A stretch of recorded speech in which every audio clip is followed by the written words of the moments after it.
You are listening to radio station KUCB, live broadcast right here on our YouTube. I'm Brother Jamal. Let me just give you a little history of radio station KUCB. Um, Here in Des Moines, Iowa, we had a low powered, non commercial, non-profit education radio station for 20 years. We had it. We had about 60 volunteers, and we were on the air 24 hours. And we had we played the azan, which is the call to prayer for the Muslims prayer.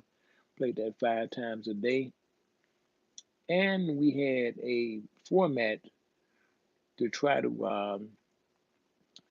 work with the community. We had an Islamic show on Sunday for 1 hour. Towards understanding Islam, it was called, and myself and couple other brothers hosted the show. We always had a sisters show on where every other Sunday the sisters had their spot where they hosted the show. So we tried to have a community radio station that would benefit the community. And as I said, we had that here in the morning hour for about 20 years. I was had the pleasure and the honor of hosting the show called International Found Call Out with Sister Hada Shah Mehran. We hosted the show on Saturday, that segment. I also hosted a weekly show called the African Liberation Hour, where we talked about various topics. And so I would be remiss if I didn't mention the founders of radio station KUCB, which was Miss Joanne Cheatham and Brother Charles Knox. Brother Charles Knox was our legal consultant. He did so much legal work. He was one of the founders, and he did so much more. People in the Chicago area might should know this brother. He has passed away since that time, but he did so much work in the Chicago area. Brother Charles Knox, Mahmoud Abbas. We also knew him by his Muslim name, but he did so much work in the legal realm of things. And just in legal realm, organizing, he had the National Conference of Black Law School in Chicago that he founded, that founded. We went around the country setting up radio stations. That was one of the things that my brother specialized in was setting up radio stations.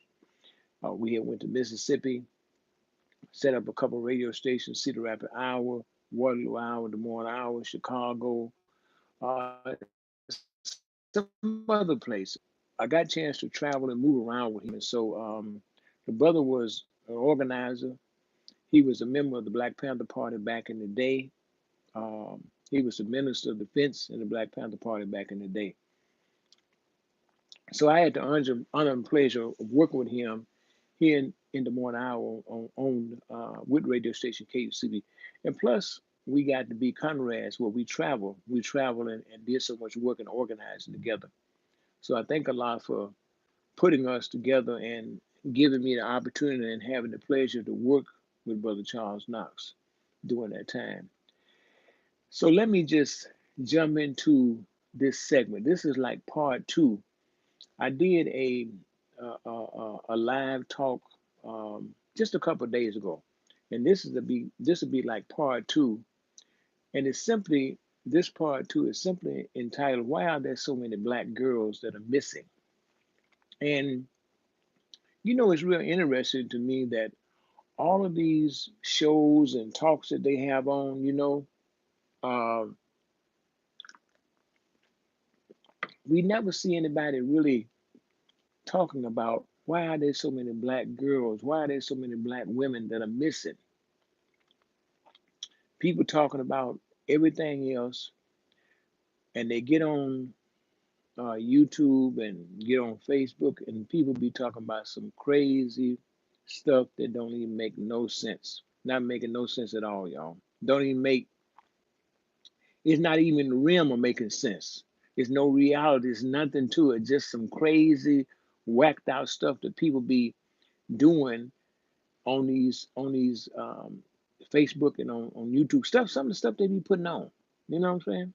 Don't make no kind of sense. So I wanted to do a segment again on part two, why there's so many black girls that are missing. Because we should be alarmed and we should be outraged and we should be really concerned about this. Almost any major city that you go into in a day's time, as we speak, I'd be willing to say to you, they probably got some black girls or black women who are missing. And so, we ought to be concerned about that. If we have seen something, we know something, we know about some of these girls that are missing, somebody who haven't seen that person, you might have seen something, you might have heard something, you might just be on the outlook for these kind of things and be concerned about them, and we should be. And we need to get out of this attitude or stop developing this attitude that we don't be concerned about what happened to black girls or black women because it's we don't want to get involved. It has nothing to do with us. Some crazy notion that we get in, some crazy thought pattern that we get into, and at the same time, it does have something to do with us because it's somebody's daughter, it's somebody's could be a sister, could be a niece, could be some belong to somebody's family that we ought to be concerned about that. I recall some time ago, I saw a report where there was a young black girl, maybe 16, 17 years old, who was like a Jane Doe because I guess when they found her, there was no identification on her. So what they did was they put a picture out of her, thinking or praying, maybe hoping that somebody would recognize this young girl, or some family member would have reported that this young girl or young child was missing. Now they found her body somewhere out in Las Vegas, Arizona desert. That's where they found the body. That's where she was dumped at. And they found her dead. She was murdered. You know, 16, 17 years old. And as I'm saying to you, she didn't have no identification on her, so she was like a Jane Doe. So, and I just recently saw, I can't remember exactly what state or where it was at, but another young lady was found dead. So we ought to be concerned about this because look, why all this is going on, we got sex trafficking going on, we got organs that's being, which is big business now in the black market. We ought to pay attention to these things. Sex trafficking, and organs that's being taken out of people, and it's big money. Sex trafficking is big time now. You know, uh, the organs that's being taken out of people. Don't you know they get enormous amount of money on the black market for that? And we never know. That could be a network that's working around the country to get organs from black girls, black women, and sell them on the market. They just, I mentioned on the last video that I just did, there was a place, a warehouse outside of Chicago that they discovered. And when they went there to investigate, I guess, and look around, they found an enormous amount of boxes. And guess what, y'all? The boxes had body parts in them. Now, I don't know if they were getting ready to ship them out, what they were getting ready to do with them, but they had body parts in them. And look, once someone is now pronounced dead, once someone is pronounced, missing, then at that point, if that person is not, that person is not found, and if they're not found alive, what do you think is going to happen with their body parts? That state can do anything they want to with the body parts of that person once the body and that person is pronounced dead. They can do anything they want to with the body parts. And don't you know who's to say that there's not a central located system that they got set up around the country to say there may be certain body parts that they may need in a certain area, in a certain city, in a certain location. Once it's reported that a young African American girl, a young black woman, a young black girl has been found and she's is dead, then they can assume the body parts. Who's going to say something? Who's going to stop them from doing that? See?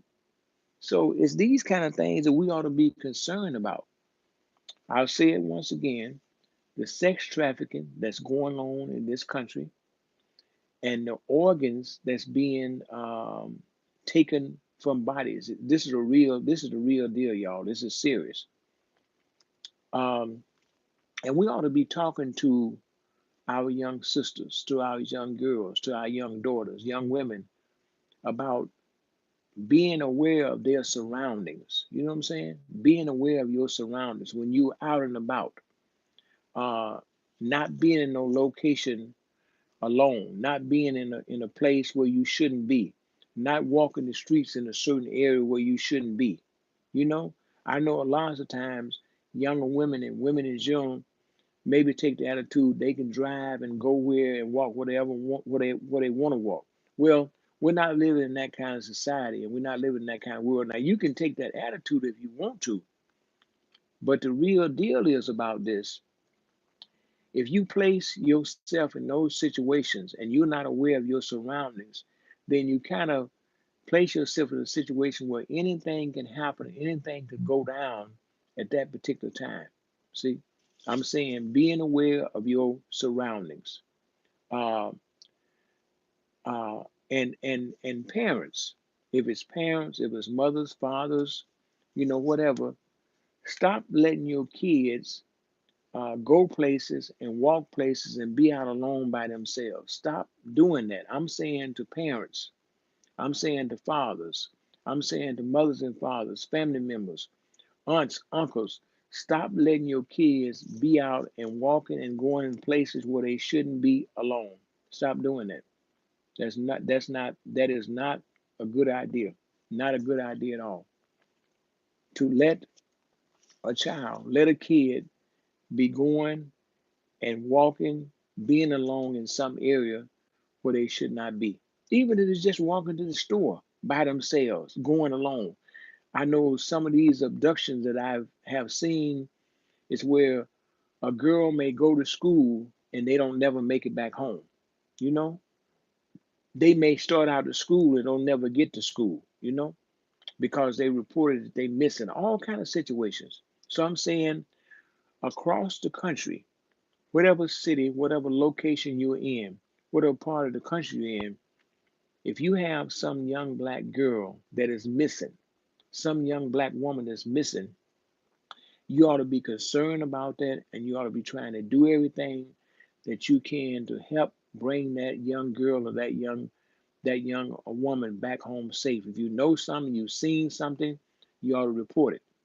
And I want to say it again, I want to emphasize again, we need to not be letting these kids, these girls, walk in places alone. We should not be doing that. And these young girls, you don't need to be out in 11, 12, 1, 2, or 3 o'clock in the morning out walking the streets. That's like that's like a setup.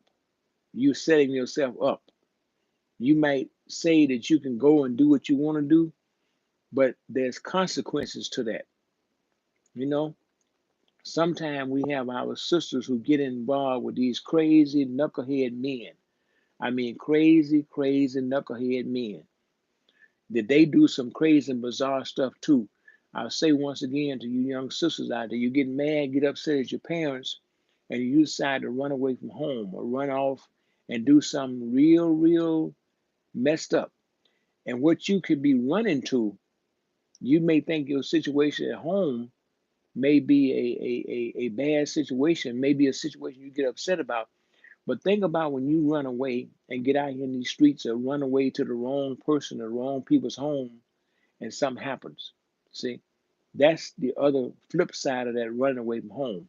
It's not always what you think it is when you decide to run away and you don't know where you run away to. And one thing I can say about this part of the Midwest, right now with the weather being like it is, it's like minus 20 outside right now, minus 20, 21 degrees. If you're out in this kind of weather, frostbite, and you can freeze to death within a few seconds. That's all it takes. So imagine you running away from home. You know what I'm saying? So all these things we should be concerned about. As I said once again, this live broadcast is part two of asking the question, why are there so many black girls who are missing? This is the question I ask, and we ought to be concerned about this, y'all. Once again, this is part two, broadcasting from radio station KUCB. Our motto is truth is the wealth of freedom, and we communicate to educate and organize.